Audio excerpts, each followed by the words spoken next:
کیا نکاح میں نتھ اور مانگ ٹیکے کا ہونا ضروری ہے؟ کون کون سے کیڑے نجس ہیں؟ اگر نماز میں دل نہیں لگتا تو ایسی صورت میں ہمیں کیا کرنا چاہیے؟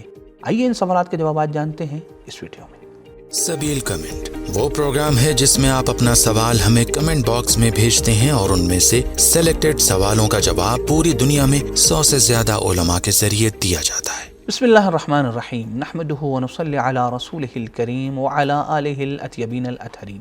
ناظرین کرام السلام علیکم، امید کرتے ہیں کہ آپ بخیر و عافیت ہوں گے۔ ناظرین یہ چلتے ہیں اپنے پروگرام کو شروع کرتے ہیں پیغمبر اکرم صلی اللہ علیہ وآلہ وسلم کی ایک نورانی حدیث کے ذریعے سے۔ رسول اکرم صلی اللہ علیہ وآلہ وسلم ارشاد فرماتے ہیں، ان اللہ لیبغض المؤمن الضعیف الذی لا دین لہ، اللہ ایسے کمزور مومن سے نفرت کرتا ہے جو دین نہیں رکھتا۔ سوال ہوا کمزور مومن کون ہے؟ پیغمبر اکرم صلی اللہ علیہ وآلہ وسلم نے جواب دیا، جو نہیں انل منکر نہیں کرتا، یعنی لوگوں کو برائی سے نہیں روکتا۔ تو آئیے اسی نورانی حدیث کے ساتھ چلتے ہیں اپنے پہلے سوال کی طرف۔ پہلا سوال یہ کیا گیا ہے کہ کون کون سے کیڑے نجس ہیں؟ تو آئے جواب سنتے ہیں مولانا کی زبانی۔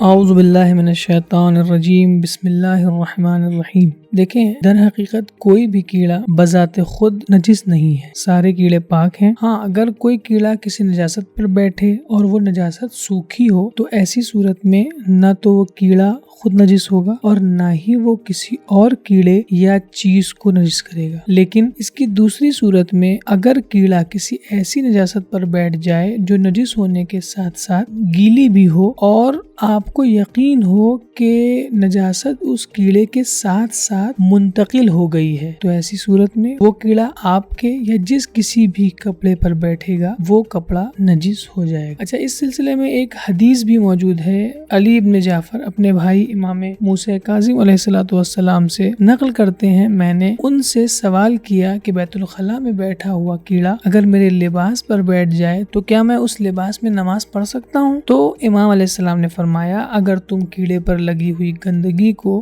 دیکھ لو تو ایسی صورت میں تمہیں لباس دھونا پڑے گا، لیکن اگر نجاست کیڑے کے بدن پر دکھائی نہ دے تو عین نجاست دور ہو جانا ہی کافی ہے اور نماز صحیح ہوگی۔ اس سلسلے سے ایک اور مسئلہ بھی بیان کر دوں جس کے سلسلے سے مومنین کی طرف سے اکثر سوال بھی ہوتا ہے، وہ یہ کہ اگر کوئی کیڑا آپ پر بیٹھا ہے، مثلا مچھر، اور وہ آپ کا خون چوس رہا ہے، تو اگر آپ نے اس وقت اسے مار دیا جب وہ خون چوس رہا تھا تو وہ خون نجس ہے اور اس سے آپ کا ہاتھ بھی نجس ہو جائے گا۔ لیکن اگر وہ آپ کا خون چوس کے اڑ گیا اور اس کے بعد آپ نے اسے مارا تو وہ خون پاک ہوگا۔ تو جو آپ کا اصل سوال تھا کہ کون کون سے کیڑے نجس ہیں، تو کوئی بھی کیڑا نجس نہیں ہے بلکہ سارے کیڑے پاک ہیں۔ والسلام علیکم ورحمۃ اللہ وبرکاتہ۔ مومنین کرام، اگر آپ سبیل میڈیا گروپ کو سپورٹ کرنا چاہتے ہیں تو پیٹریون کے ذریعے سے منتھلی ممبرشپ حاصل کر سکتے ہیں۔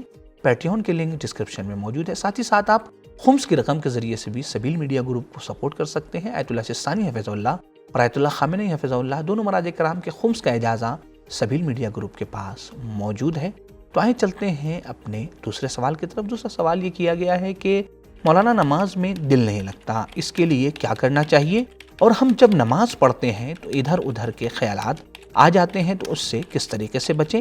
آئے جواب سنتے ہیں مولانا کی زبانی۔